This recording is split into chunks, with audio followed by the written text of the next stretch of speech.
You're listening to Cat Tales. You're listening to Cat Tales, and I'm Cat. Lycra-clad modern-day glam rockers The Darkness announced their reunion in 2011, returning with the original lineup after a 6-year hiatus and picking up where they left off. Their time apart is stuff that rock and roll movies are made of, but now they're back. Just ending a headline tour, I spend some time with drummer Ed Graham as he chats about getting the band back together, touring with Lady Gaga and swimming with sharks. This is The One with Ed Graham. Well, thank you very much for agreeing to talk to us, Ed. That's fine. Thank you, and here you are in your hometown of Norwich at the UEA. Nearing the end of the tour now, aren't you? We are, yeah. I mean, my original hometown is Lowestoft, yeah. But I lived in London for a long time, for 11 years. And then I moved. I didn't want to move back to Lowestoft, but I moved back to Norwich, which is kind of, in the middle. But yeah, this tour unusually we usually tour around. If we do a UK tour, we usually tour around the country, and then the big ones are London at the end. Right. And this tour's been different in the respect of the first 2 shows were in London, Electric Ballroom. So we did, and then we had the Classic Rock Awards where we won an award, which was great, a showmanship award. But so it was kind of, we got London out of the way first, and then we went all sort of north and all around the place. But I mean, these last 3 shows are particularly important to me, because Norwich was always a friends and family show anyway, because they would travel from Lowestoft. But I live in Norwich, and I've got friends and family coming tonight.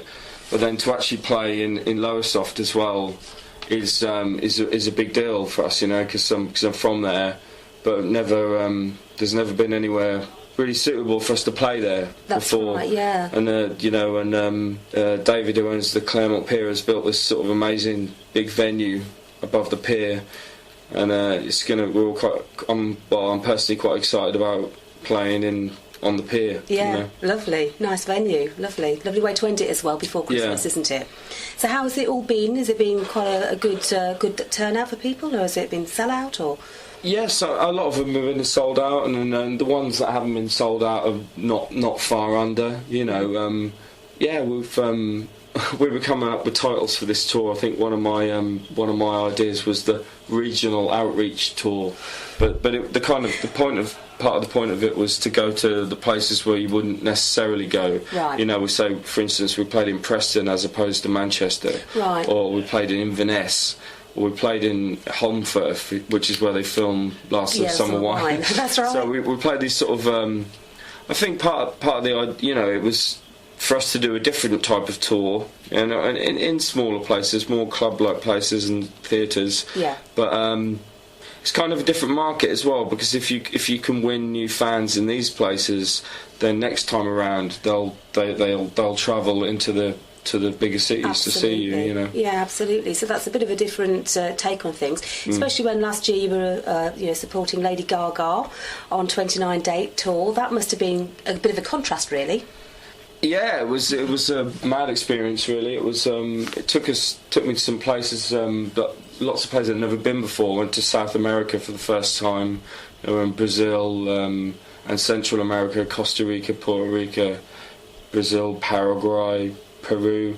Went to all these places, and when on this tour, for example, we're on a bus, and we usually do 3 shows in a row and then have 1 day off. Yeah. Occasionally we did 4 shows in a row and 1 day off. It's quite solid sort of work, with the odd day off here and there where you're quite tired. But doing when we were supporting Lady Gaga, she has such a big production that there's often 2 days in between shows, so the whole thing. So we're doing this sort of 25-minute set, and then have 2 days in some exotic location. Terrific. And then fly somewhere else. So it was amazing.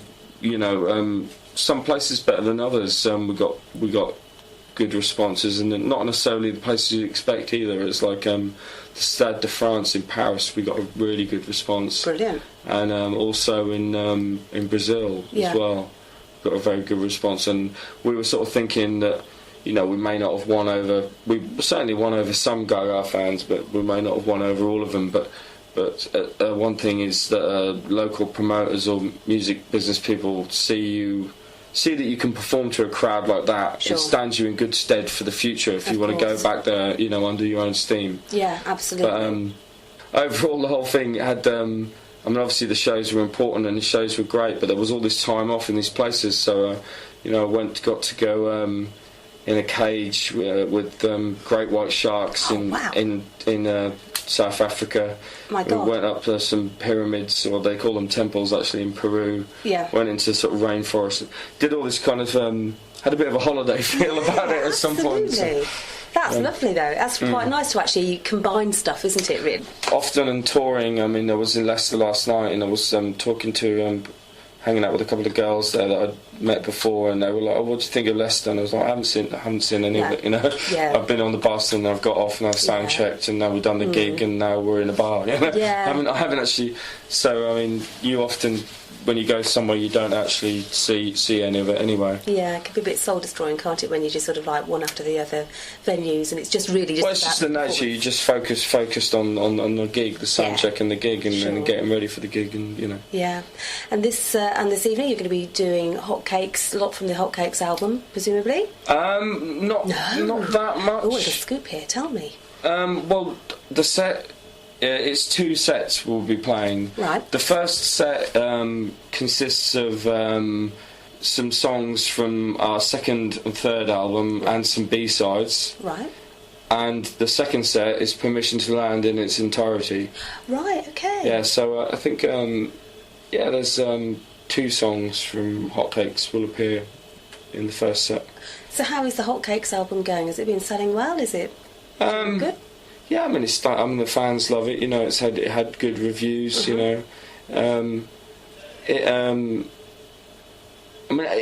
didn't have the sort of hit single, or maybe wasn't backed in the same way by the media.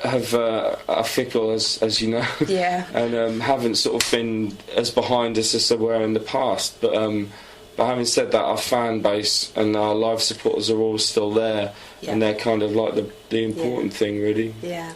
Have you seen that bit of a difference coming back, after the 6-year gap, coming back to reform? Has the media just been the only thing that's been different for you? Well, one thing that's different that's kind of nice is there's a lot of our fans from 6 or 7 years ago. They're still there. I'm just glad that we reformed. There's actually quite a lot of kids who are 20 or something, or there's a lot of kids who you meet after the show, and they're like, I was 13 or I was 14, and I loved Permission to Land, and it was my favourite album, but I was too young to go to shows. And I'm so glad you reformed, because now I can come and see you, because now they're 23 or 24, this is 10 years later, obviously, and there's a lot of that happens nearly every night. A kid says that to me, Well, that's good. That's kind of a nice feeling, or them saying, this is the record that got me into rock music, or this is the record that made me play the guitar, and then finally they've got the chance to come and see us. So that's a bit of a change for you. Was the chemistry still there after the 6-year break? Because obviously 6 years is a long time, especially in the music business. It's funny, isn't it? Because people change and change, but in other ways people just stay the same. Yeah. So it's like, to varying degrees with different members. Some of us, we didn't really even see each other or talk to each other much during that period. Or I was in a band with Dan for some time afterwards, but it didn't fit. We initially met up right at the end of 2010, and we all went for a curry, and then it was like sort of I don't know, there was lots of sort of, not kind of small talk, where are you living now, what are you doing, how are you, blah blah blah, and then the end of the sort of conversation was, well, shall we have a rehearsal then? and then we did, I think it was apparent that it could work. It was going to take some work to put it back together again, but it was apparent that it was going to work probably early on in that process, you know. Brilliant. So you were in the Stone Gods with Dan, weren't you, during that time? Is any news on the Stone Gods? Is that the end of them now, or is there...